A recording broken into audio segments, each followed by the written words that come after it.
The soft hum of laughter filled the air as the warm glow of candlelight flickered in front of me. The scent of vanilla frosting and baked cake mingled with the faint smell of fresh flowers on the table, as my friends clinked glasses in celebration. The mood was light, carefree, the perfect atmosphere to mark another year of my life. I had been looking forward to this night. After all, birthdays were supposed to be about joy, gratitude, and reflecting on the things that had changed, the people who'd been a part of my journey. But then, just as I blew out the candles on my cake, there it was. A single notification that lit up my phone screen. The sudden burst of light felt like a jolt of electricity shooting through me, an unexpected shock in the midst of all this happiness. I paused, the laughter around me a distant hum, fading into the background. My fingers hovered over the screen as my eyes locked onto the name flashing in front of me. Nathan. My heart skipped, a flutter of unease growing in my chest. The familiar weight of his name struck me harder than I could have ever anticipated. He had once been everything to me, someone I had trusted, someone I thought I would grow old with. And yet, in this one moment, as I stood on the precipice of the night's festivities, I knew this would be the beginning of the end. Without a word, I unlocked my phone, feeling a strange sense of detachment wash over me as I opened the message. "Hey, Emma." The text began casual, almost too indifferent. It hit me like a ton of bricks. There was something so cold about it, so final. "I just wanted to be upfront with you. I found someone better. Someone younger, hotter, and honestly an upgrade. I transferred our money into my personal account. Felt fair since I was the one making most of it anyway. No hard feelings. Enjoy your birthday." The words glowed on my screen like a neon sign, bold, glaring, impossible to ignore. I could almost hear the laughter from my friends in the background, their voices carrying through the air like faint echoes. And yet, in that moment my world came crashing down. I didn't react at first. Not outwardly. No sudden gasp. No trembling hands. No tear-filled eyes. It's almost as if the gravity of what was happening hadn't quite settled in. Maybe I was too stunned to react, or maybe, just maybe, the years of warning signs, the moments of unease, had prepared me for this exact moment. If anyone noticed a shift in me, it was subtle. A slight change in posture, the way I straightened up in my seat. The way my smile, once soft and warm, became a little sharper, a little colder. I didn't flinch. I didn't shout. Instead, I simply typed back one word. "Congrats." A simple, quiet response. No anger. No bitterness. No desperation. Just a single, calculated acknowledgement of what had just been done to me. Because what Nathan didn't realize, what he never once considered in his inflated sense of superiority, was that I had been watching. I had been paying attention for months. I didn't reply to Nathan immediately. Instead, I sat there, my phone clutched in my hand, feeling the weight of his words pressing down on me like a vice. The world around me seemed to disappear. Everything became blurry, distant, except for the cold blue light of my phone screen. I should have felt angry, hurt, even devastated, but instead, there was just a strange sense of calm that settled over me. Maybe it was disbelief, maybe it was the sheer audacity of his message, but there was no emotional outburst, no dramatic scene. The betrayal was so blunt, so simple, it almost felt surreal. I slowly tucked my phone back into my bag, my hand steady. Around me, the celebration continued without interruption. My friends laughed, raised their glasses, cheered. It should have been my moment, but in that instant, the person I had been up until that very second no longer existed. The girl who once trusted Nathan blindly, the girl who thought he was the one, she was gone. Before I go any further and share how I carefully planned every step of what came next, how I turned the tables and set the stage for his downfall, let me take a moment to connect with you, my incredible viewers. I know many of you can relate to the feeling of betrayal, when someone you loved, someone you trusted, turns their back on you. So, I want to hear from you. Where are you watching from right now? Drop your country's flag in the comments below. And if you've ever had to fight for something you believed in, hit that like button, because trust me, this story is just getting started. I went home that night with the usual quiet buzz of my birthday fading into nothingness. Nathan's betrayal was still fresh in my mind, but it wasn't the devastation I expected. It was something else. It was a cold, simmering clarity. This wasn't just about love lost, it was about control. Nathan thought he could take everything from me. My money, my trust, my future. But what he didn't know, what he couldn't have possibly predicted, was that I had already been watching him. I'd been noticing the small cracks in our relationship for months. The late nights, the secretive phone habits, the little lies that added up over time. There had been times when I questioned him.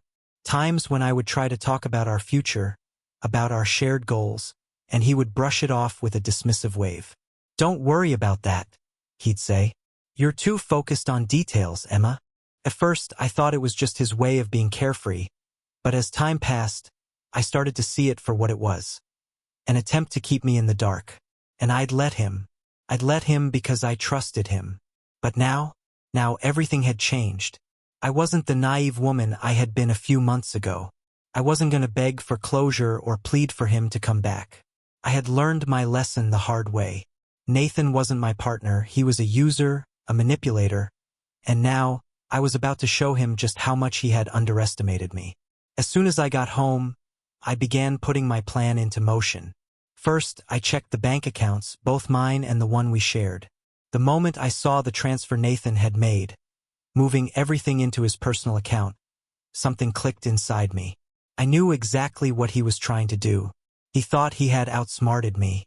He thought I wouldn't notice, that I wouldn't care, that I wouldn't take action. But he was wrong. I went to the bank the very next day and opened a new account in my name.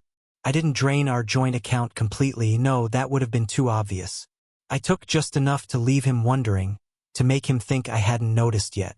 But I had, and I would make him pay for it. Nathan had always been arrogant, but now, that arrogance was going to be his undoing.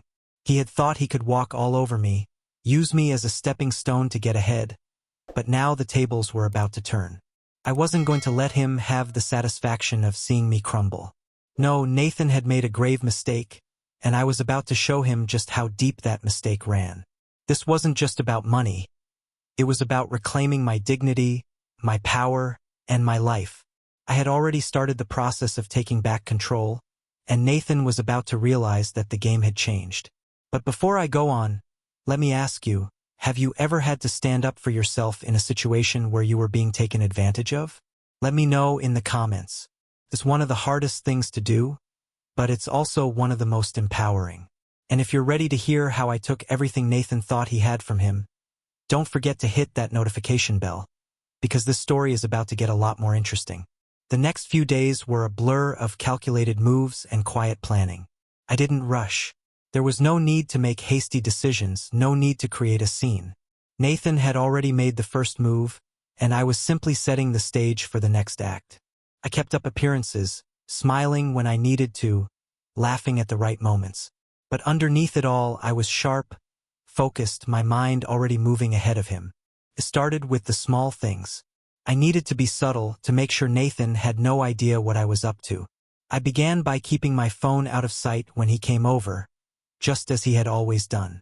The more I thought about it, the more I realized how much of our relationship had been controlled by him.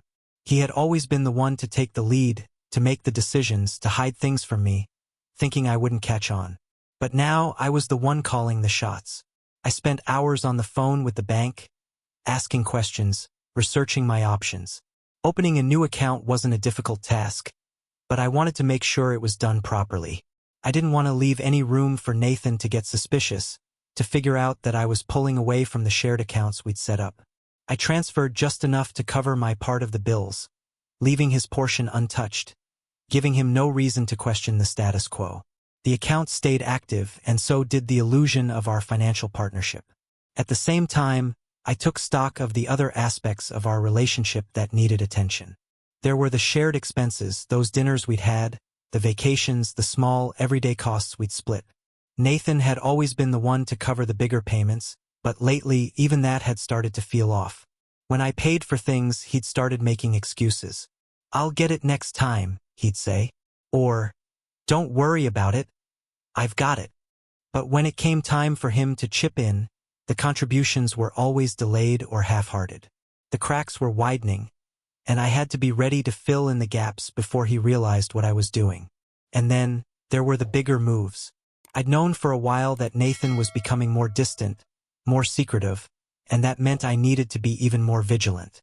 I'd always known there were moments when he was hiding things from me, and now I had the perfect opportunity to take advantage of it. The night he came home late, reeking of cologne that wasn't his, I knew.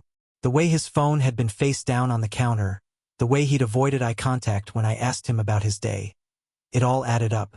I had been here before, in this place where I wasn't sure if I was being paranoid or if my gut instinct was finally right. But this time I wasn't going to ignore it. So, when Nathan casually suggested moving our savings into an account under his name, I played along. It was the perfect test. I didn't hesitate. "It's just easier that way," he'd said with that dismissive wave of his hand. "I'm better with money, babe. I'll make sure we're set." It was a statement that should have been a red flag, but in that moment, I smiled and nodded, as if agreeing. I let him believe he was still in control, still calling the shots, while in reality, I was already making my own plans. I had already taken steps to protect myself. That afternoon, I went to the bank and opened a new account in my name, not touching the joint account just yet. I didn't drain it completely, as tempting as it was. I knew Nathan wouldn't suspect anything unless I moved too fast. Instead, I withdrew just enough over a few weeks to make it seem like everything was normal. The withdrawals were small, almost unnoticeable, and that was exactly the way I wanted it.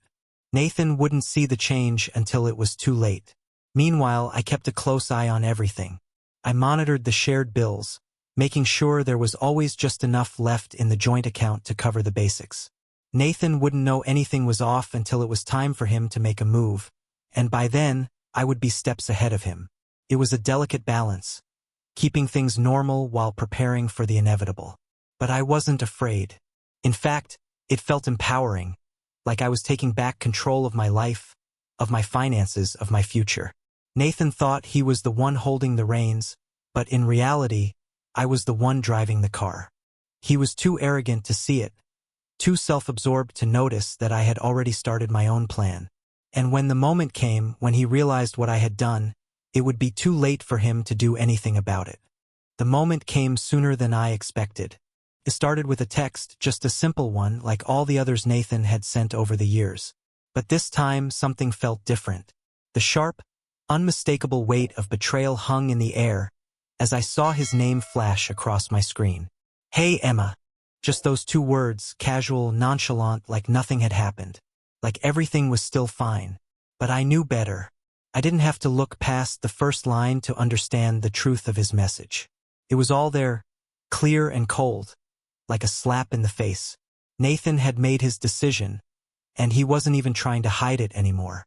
I found someone better, someone younger, hotter, and honestly, an upgrade.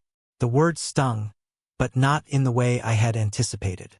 I thought I would crumble, or maybe even cry, but instead, I felt an odd sense of calm wash over me, as if, in this moment, I was finally free.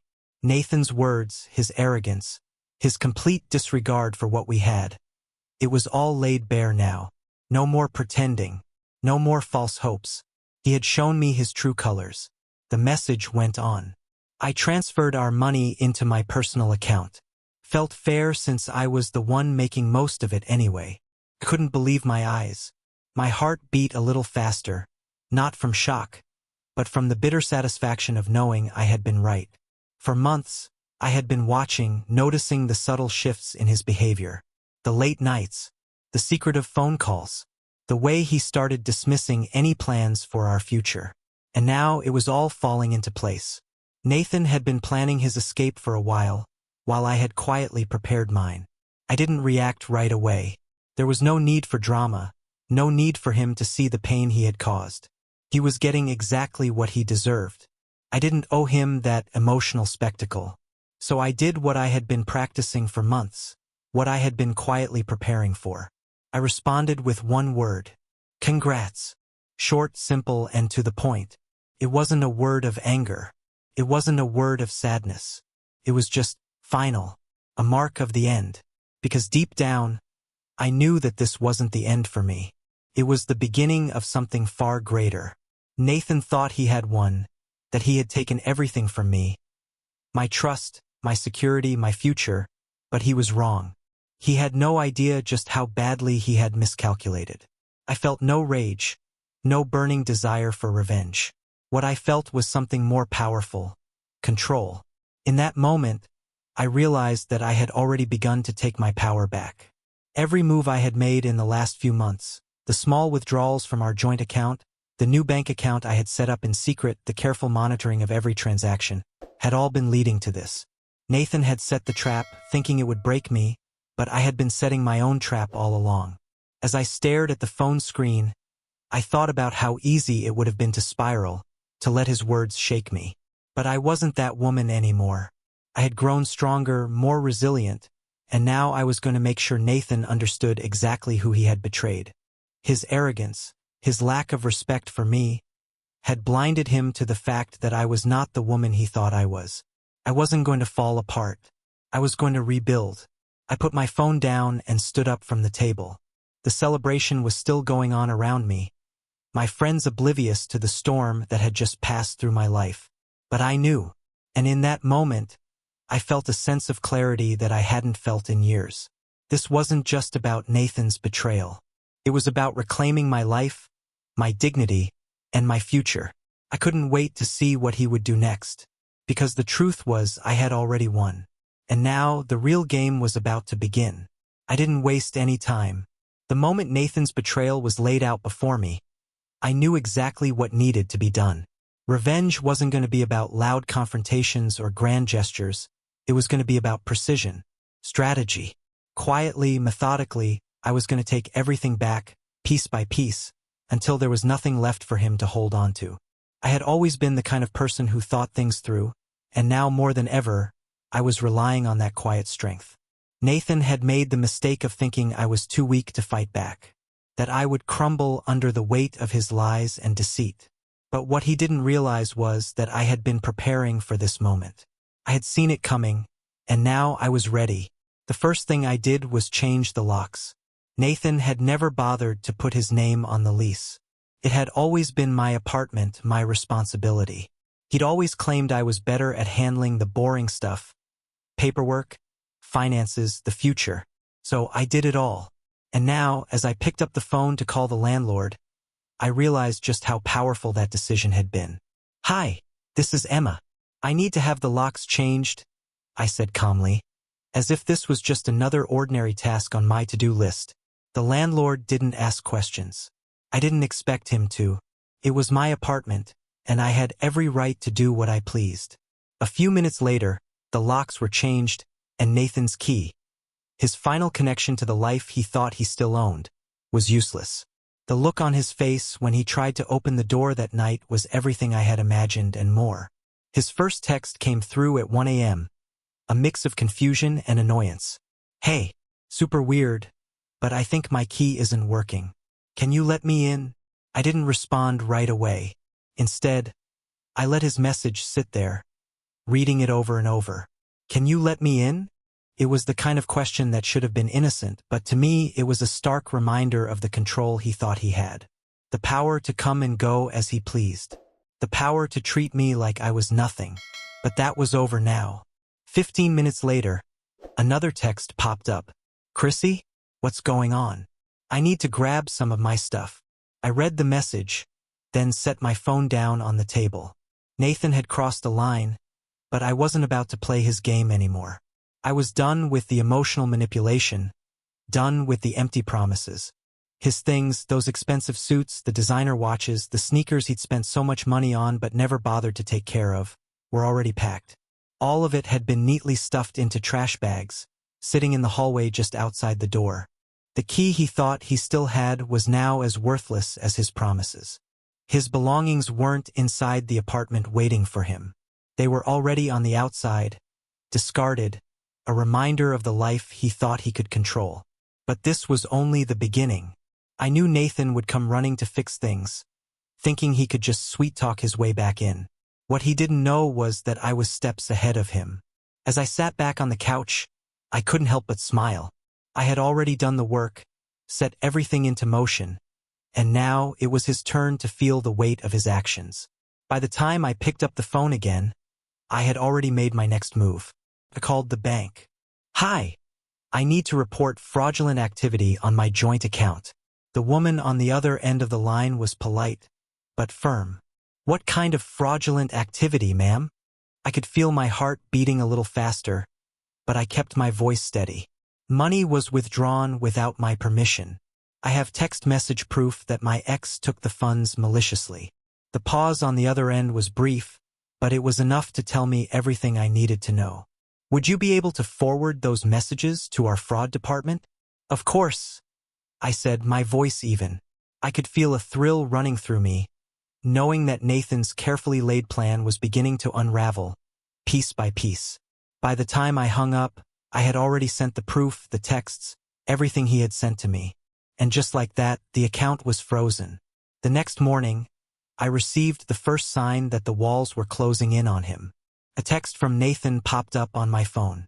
"Chrissy, WTF did you do? My bank account is locked. I can't access anything." I let the message sit there for a moment, savoring the moment of his panic. The man who had stolen from me, the one who had thought he could leave me with nothing, was now the one who was helpless. I didn't respond right away, though. I wanted him to stew for a while.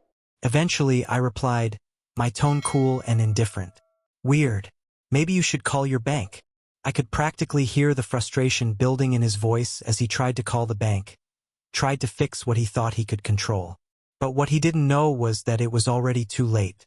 By 9:30 a.m., Nathan's personal account was frozen. The money he had moved so confidently into his own hands, thinking it was secure, thinking it was his victory, was now out of his reach. The next move was almost too easy. I remembered the rental car Nathan had booked for his trip with Melissa. I had seen the confirmation email pop up on our shared iPad weeks ago.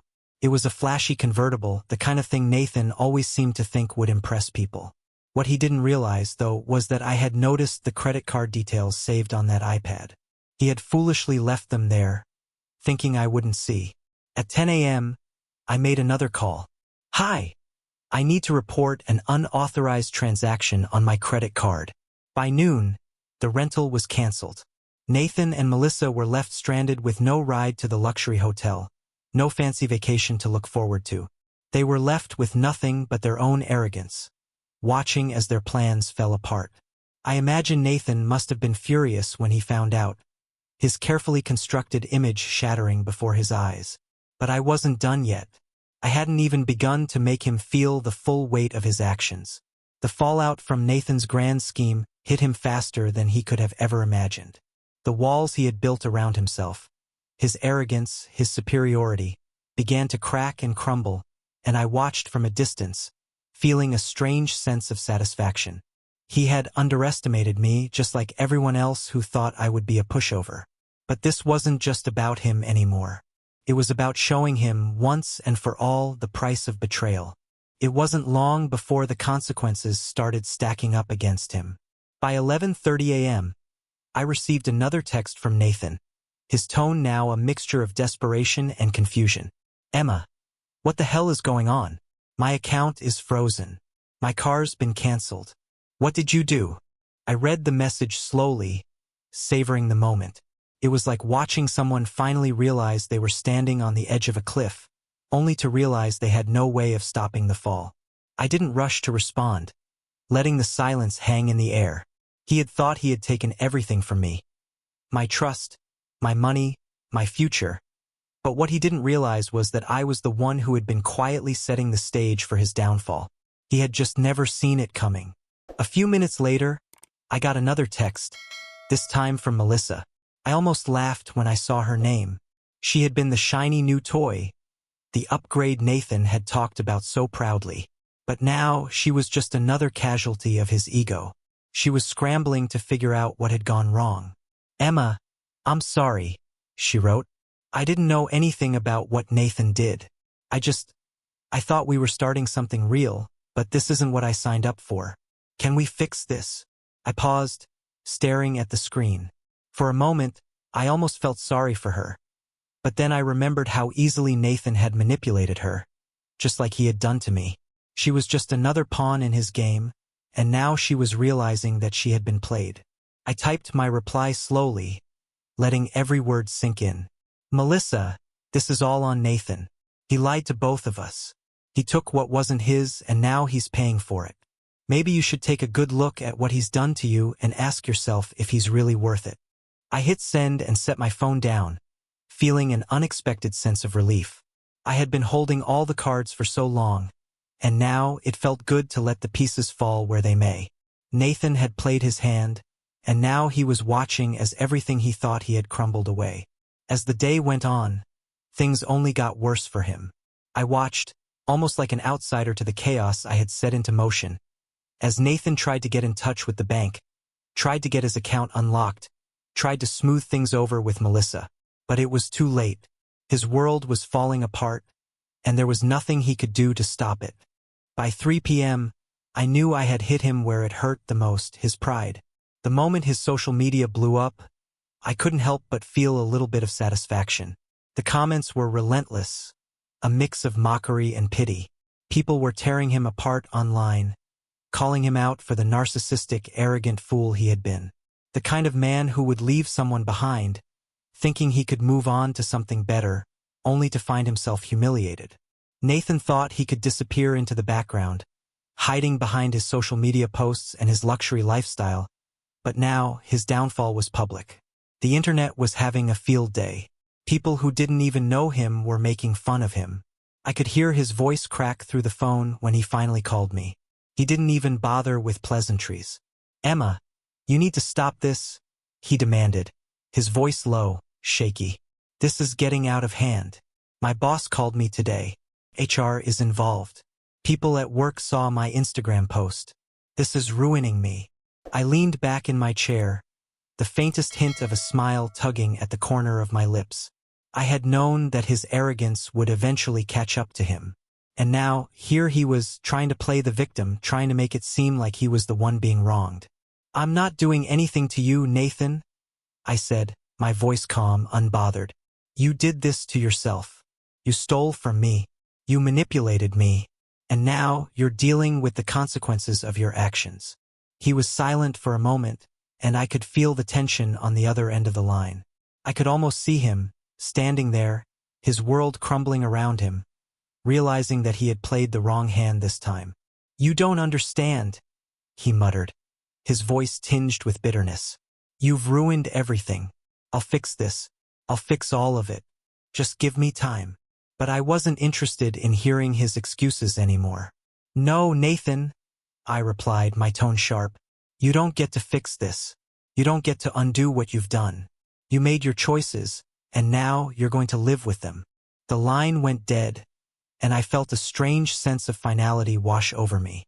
The man who had once made me believe I wasn't enough, the man who had taken everything from me, had been brought to his knees by his own mistakes.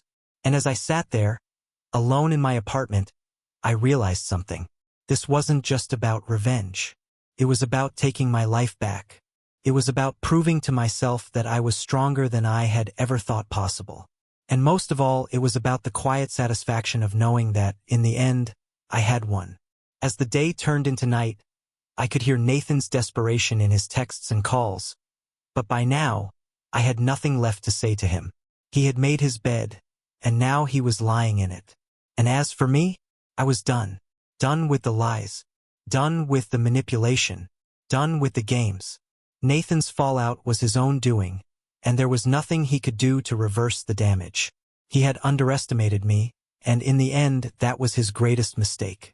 As the days passed, I found myself in a place I hadn't expected to be. The weight of Nathan's betrayal no longer hung over me like a cloud. Instead, I felt light, liberated even. The anger I had anticipated never came. What replaced it was something more powerful, something that had been growing quietly inside me over the last few months. My own sense of strength, of autonomy. I had faced his cruelty head-on, and now I was finally free. It was almost surreal to think about how far I'd come. When I first met Nathan, I had believed in all the lies he told. I had believed in us. But now, as I watched him fall apart, as I saw his every move unraveling in front of me, I realized something important. I didn't need him. I never had. And in some strange way, his betrayal had been the catalyst I needed to rediscover myself. It wasn't just about taking back the money or the apartment. It was about reclaiming the parts of me I had given up over the years. The woman who had once put up with his manipulations, his empty promises, his arrogance. She was gone.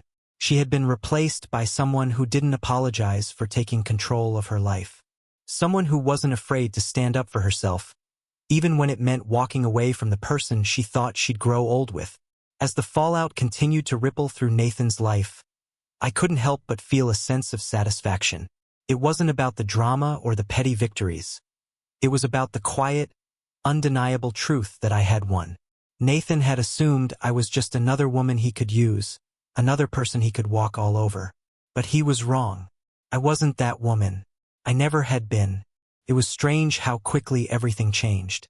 While Nathan scrambled to fix his broken life, I was thriving. I threw myself into work with a passion I hadn't felt in years, pouring myself into projects I had put on the back burner for far too long. The promotion I had been working toward for months came through, and I could feel the weight of the achievement settle into my bones. This was what success felt like. Not the hollow kind that Nathan had tried to sell me, but the kind that came from doing the hard work, from earning every ounce of it. And it wasn't just my career. I had started to rebuild my social life, too. My friends, the ones who had supported me through everything, became a source of joy and laughter in ways I had forgotten were possible. I found myself traveling again, doing the things I had put off for so long.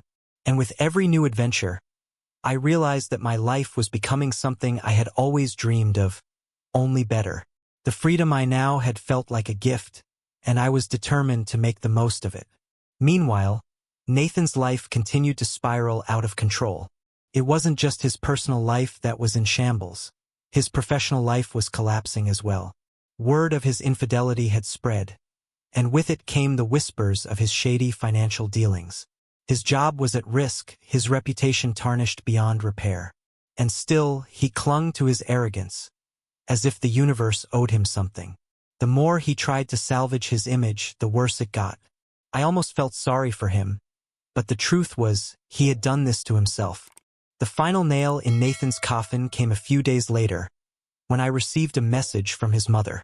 She had been quiet throughout everything, but now she reached out, her message a mix of guilt and desperation. "Emma," it began, "I know we haven't spoken, but I just need to understand. What happened? What did Nathan do?" I sat there for a moment, staring at the screen. For a second, I considered blocking her, ignoring the message altogether. But then I realized something. Nathan's mother had been part of the problem too. She had enabled him for years, turning a blind eye to his flaws, bailing him out of every mistake. She had played a role in creating the man who had betrayed me, and now she was asking for answers. I sighed and typed out a reply. Nathan made his choices. He lied. He stole. He treated me like I was disposable. You need to ask him why he did it. I didn't feel anger as I sent the message. I felt pity. Pity for her. For him. For everyone who had allowed Nathan to continue down the path he was on. I wasn't going to explain myself to her. I wasn't going to defend my actions. Nathan had chosen his path, and now he was living with the consequences. A few days later, I ran into Nathan at a mutual friend's wedding. It had been months since I'd seen him, and as soon as I stepped into the room, my eyes immediately found him. He was sitting at a table in the corner, nursing a cheap beer, looking nothing like the man I had once known. The carefully styled hair was now a mess, the expensive suit replaced by an ill-fitting dress shirt that didn't quite hide his discomfort. The confidence, that signature arrogance, was gone. Instead, there was only a hollow man, a shadow of the person he once was. I almost felt sorry for him, almost, but then our eyes met, and I saw something in his expression that told me everything I needed to know. Regret. Real, raw regret. The kind of regret that settles deep into your bones when you realize you've lost something irreplaceable. He had made his choices, and now he was paying the price. I gave him a small, polite smile, just enough to acknowledge him, but not enough to show any real emotion. Then I turned back to my date, a man who respected me, who valued me for who I was, not for what I could do for him. My new life, the one I had built piece by piece, was everything Nathan had never understood. And now he was forced to watch it unfold, powerless to stop it. Later that night, he approached me, hesitant. I could see the struggle on his face, the mixture of pride and regret battling for control. But I wasn't interested in hearing his apologies. Not anymore. "Emma," he said, his voice shaky. "I messed up. I'm sorry. I never should've." I cut him off before he could finish. "Nathan, I don't need your apology," I said, my tone firm.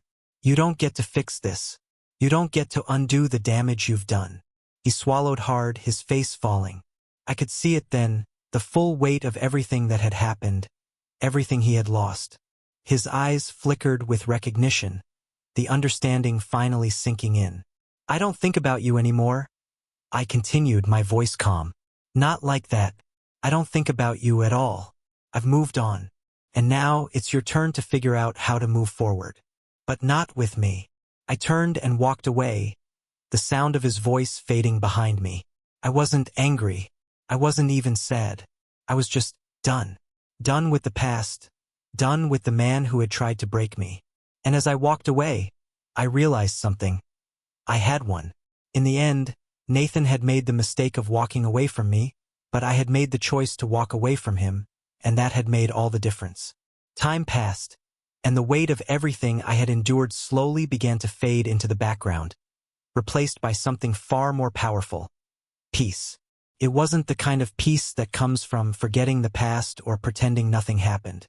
No, this was a peace built on acceptance, on the understanding that I had done everything I needed to do. I had confronted my fears, faced betrayal head-on, and emerged stronger for it. Nathan's life continued to spiral, but I no longer cared. He had made his choices, and now he was dealing with the consequences.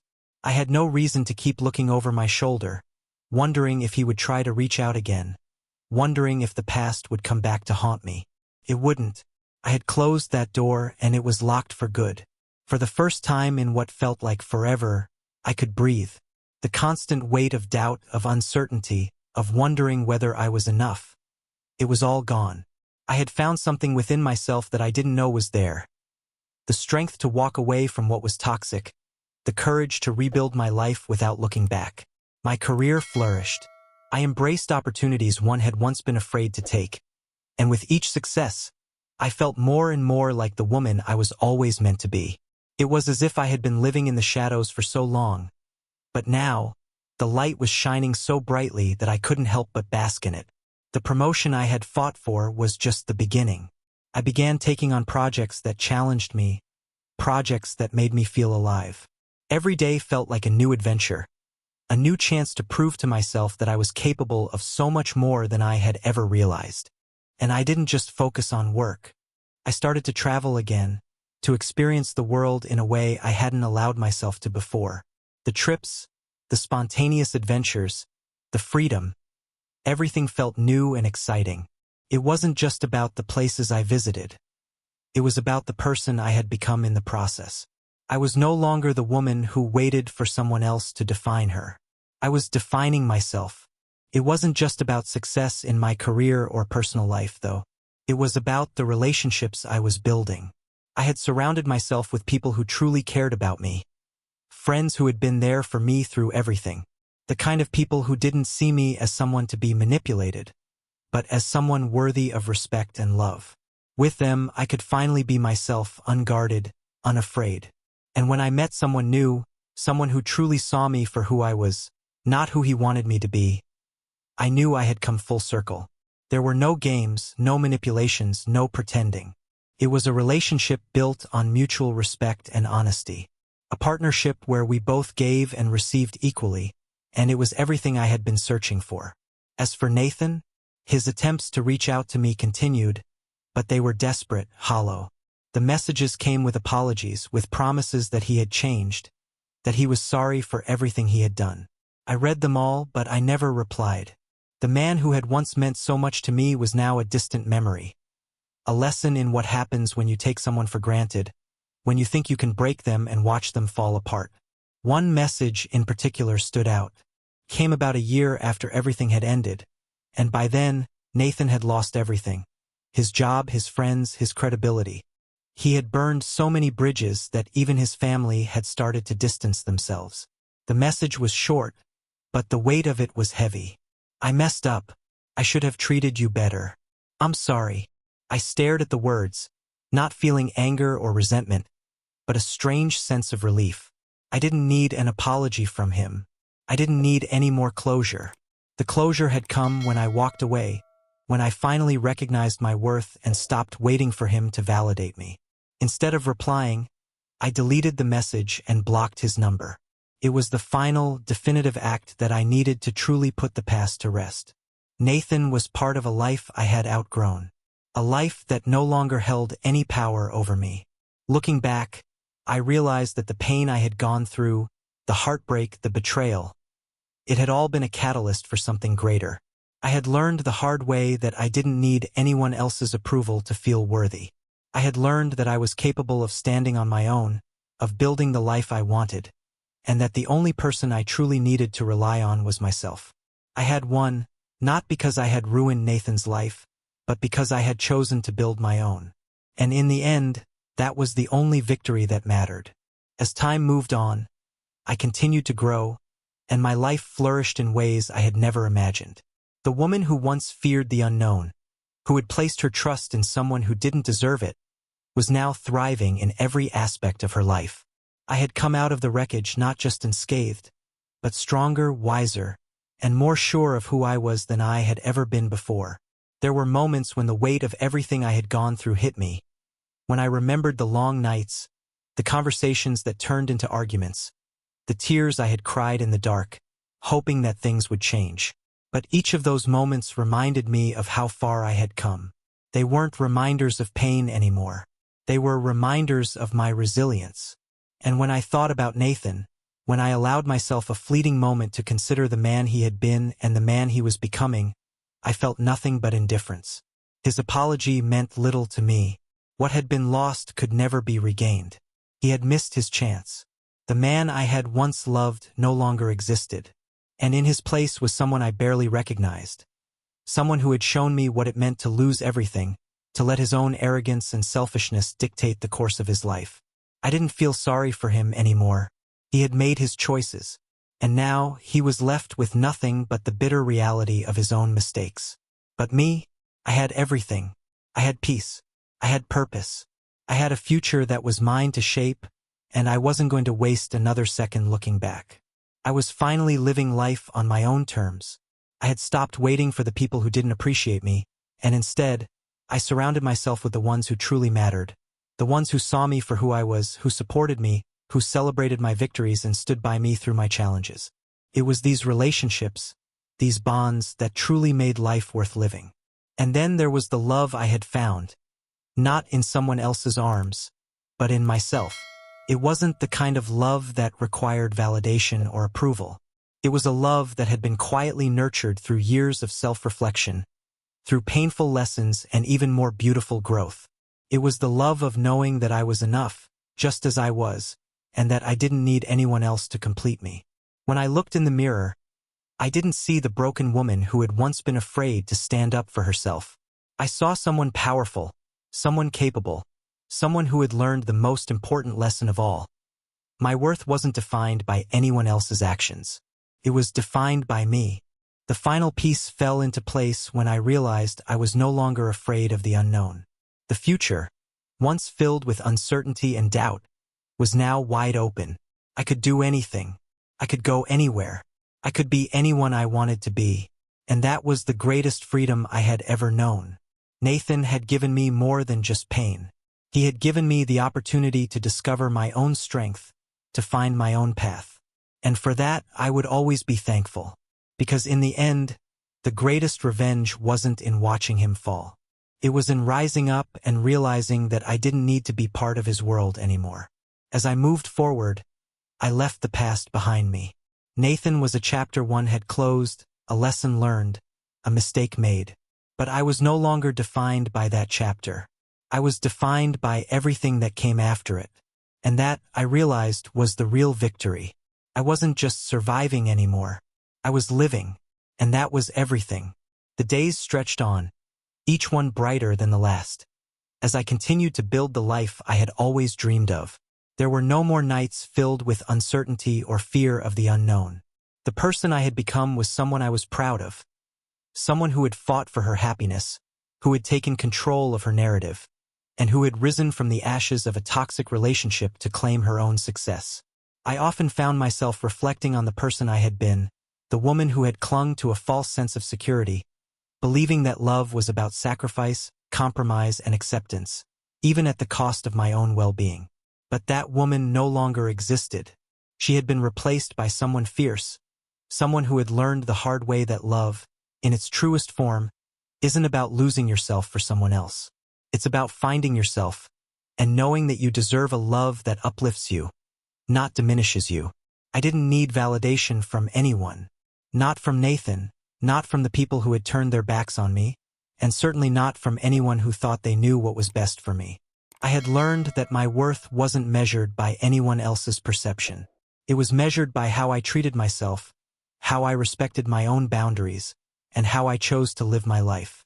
One of the most freeing things I realized was that I didn't have to stay stuck in the past. I had spent so many years holding on to the idea of what could have been with Nathan, mourning the future that never materialized. But now I saw the truth. The future I was meant for had always been within my grasp, just waiting for me to claim it. I didn't need to look back anymore. The past was just that, the past. And so I kept moving forward. I traveled more, exploring places I had always dreamed of visiting but never allowed myself the time to. I met new people who saw me for who I truly was, not who they wanted me to be. I opened my heart again, not because I needed someone else to complete me, but because I knew that the right person would come along when the time was right. And this time I would be ready. I was ready. There was a sense of quiet pride that came with each new accomplishment. Whether it was nailing an important presentation at work, helping a friend through a tough time, or simply spending time in solitude, appreciating the peace I had earned, each moment was a reminder of how far I had come. The power to define my own life, to create my own happiness, was entirely in my hands. The final piece of the puzzle fell into place when I started to look at my life from a distance, seeing it not as a string of events that had happened to me, but as a story I had written for myself. The chapters were messy at times, filled with heartbreak and mistakes, but they were also filled with lessons learned and victories won. I had been the author of my own destiny all along, even when I had failed to see it. Nathan had tried to tear me down, to make me believe that I was nothing without him, that I needed him to survive. But now I knew the truth. I was more than enough on my own. I had always been enough. And as I stood on the edge of everything I had worked for, I realized that the best part of my journey was that it had led me to me, to the woman I had always been meant to be. Looking back, I didn't feel anger or even regret. I felt gratitude, because everything I had gone through, every challenge I had faced, had made me stronger. It had shaped me into the person I was today. The woman who could face anything, who could handle whatever life threw her way, and who was finally living her truth. In the end, Nathan hadn't won. He never could. The true victory wasn't in the things he thought he had taken from me. It was in what I had gained in the process. My independence, my confidence, my peace, and most importantly, my freedom. So I moved forward, one step at a time, with a heart open to the future, to the unknown, and to the beautiful life that awaited me. Because now, for the first time in years, I knew that I was exactly where I was meant to be. And nothing, no one, could ever take that away from me. As I continued my journey, I realized how little I truly needed to be happy.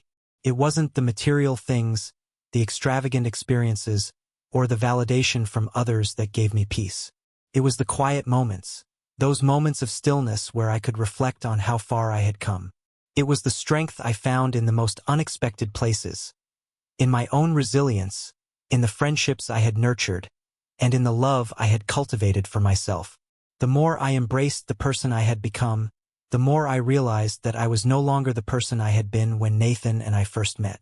I was not the naive, insecure woman who had believed that love meant enduring pain or sacrificing my own happiness. I had learned the hard way that true love begins with loving yourself first, and once you do that, everything else follows. I started to enjoy the simple pleasures of life. Morning walks in the park, the warmth of the sun on my face, the quiet satisfaction of a good book and a cup of coffee. These were the things that nourished me now, and I reveled in them. The chaotic rush of the past, the noise of the life I had lived with Nathan, was now a distant memory, fading into the background as I created a new narrative for myself, one filled with peace, purpose, and joy. And then, one day, I found myself standing on the edge of a new chapter, one that I hadn't expected, but that felt right. It wasn't a chapter about moving on from Nathan anymore. It wasn't even a chapter about the lessons I had learned. It was simply about embracing the life I had now, the life I had built from the ground up, the life that was mine in every sense of the word. I had finally realized that the most important thing was not to forget the past, but to use it as a stepping stone, to grow from it. The mistakes, the heartbreak, the moments of doubt, they had all played their part in shaping who I was today, and I wouldn't change a thing, because in the end, it had led me to this place, this moment where I could stand tall, knowing that I had done the hard work, and that I had emerged stronger, wiser, and more whole than I ever thought possible. Nathan, with all his arrogance and manipulation, had given me the greatest gift of all. He had shown me who I was not, and in doing so, he had allowed me to discover who I truly was. He had forced me to confront my own worth, to fight for my happiness, and to let go of everything that no longer served me. And in the end, it was that release, the freedom to choose my own path, that brought me the peace I had always longed for. As I looked to the future, I saw a world full of possibilities. I didn't know what it would hold, and I didn't need to. I had learned to trust in myself, to trust that whatever came next, I would handle it with grace, with strength, and with an unwavering belief that I was capable of more than I had ever imagined. There was no more fear, no more looking over my shoulder, wondering if the past would catch up with me. No more holding my breath, waiting for something to go wrong. I had stepped into a new life, a life I had created with my own hands, and I was ready to embrace whatever came next. So I moved forward, not in a rush, not out of desperation, but with the quiet confidence of someone who had learned to live for herself. The woman who had once been afraid to stand alone had now become the woman who could stand tall, knowing that she was enough, that she always had been. And with each passing day, I realized that I had everything I needed to be happy, to be fulfilled, and to live the life I had always deserved. And that, I realized, was the greatest triumph of all. As the months passed, I began to notice something else, something beautiful and unexpected. It wasn't just the external success or the achievements that brought me joy. It was the subtle, deeper changes within me. My relationships were more meaningful now. I found myself surrounded by people who valued me for who I truly was, not for what I could give or do for them. Those friendships, the ones that had weathered the storm with me, had become even stronger. I found myself opening up more, not just to others, but to myself. There was a comfort in being vulnerable, in letting people see the real me, the woman who had endured the highs and lows of life and had come out the other side, not unscathed, but wiser and more grounded. I no longer feared that I would be judged or abandoned for my imperfections. Instead, I embraced them as part of the story that made me who I was. I started to understand the true value of boundaries. I had spent so much of my life trying to please others, trying to fit into molds that weren't meant for me. Now I knew that saying no wasn't a weakness. It was an act of self-respect. And with every boundary I set, I felt more in control of my own life. No one could take from me what I had already taken back for myself. My time, my energy, my peace, they were mine to protect. And it wasn't just about the people I surrounded myself with. It was also about how I learned to be alone. For the first time in my life, I was okay with being by myself. I didn't need someone else to complete me. I had found fulfillment in my own company, in doing the things that made me happy without needing anyone to validate them. Whether it was a quiet night in with a book, a solo trip to a place I'd always wanted to visit, or simply spending time reflecting on how far I'd come, I realized that I was enough on my own. I often looked back at where I had started, the place of confusion, heartbreak, and betrayal, and marveled at how far I had come. The person who had once cried over Nathan, who had thought she couldn't live without him, had transformed into someone who no longer needed anyone's approval to feel worthy. I had learned that the only love I needed was the one I gave myself. That was the foundation on which everything else had been built. When I finally crossed paths with Nathan again, months after everything had been settled, I was no longer the woman he had known. The woman who once waited for him to come back, to apologize, to acknowledge the pain he caused. Now, I stood in front of him with a calm smile, a quiet confidence that had come from years of healing, growth, and self-discovery. His gaze flitted over me, searching for something familiar, but I wasn't the same. I wasn't the woman he had broken, the woman he had thought would never rise again. Instead, I was a woman who had built her own life, piece by piece, and who no longer had room for the man who had tried to tear it apart. He didn't say much. A forced apology lingered in the air, but I didn't need to hear it. I had already moved on, already let go. I didn't need his redemption or his closure. I had found mine long ago.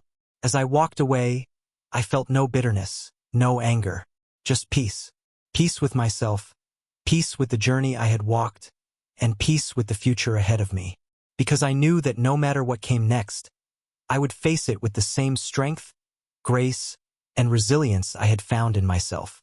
Life, I realized, wasn't about waiting for someone to come and fix it. It wasn't about waiting for someone else to validate your worth. It was about creating your own story, your own happiness, and embracing every moment, good and bad, as a stepping stone to becoming the best version of yourself. And as I moved forward, I knew one thing for certain. Nothing, and no one, could ever take that away from me again. The life I had built was mine, and it was more beautiful than I could have ever imagined. And for the first time in years, I felt free to be exactly who I was meant to be. As the years continued to pass, I found myself living the life I had once only dreamed of. There were challenges, of course. Life is never a straight path. But they were different now. They were no longer the result of someone else's actions, but my own choices, the results of the life I had consciously built for myself. I wasn't waiting for someone to change, or for fate to deliver me from hardship. I had learned that I could handle whatever came my way, because I had already survived the hardest part, learning to stand on my own. And in the quiet moments when I took a step back to look at how far I'd come, I realized just how much I had to be proud of. I was free.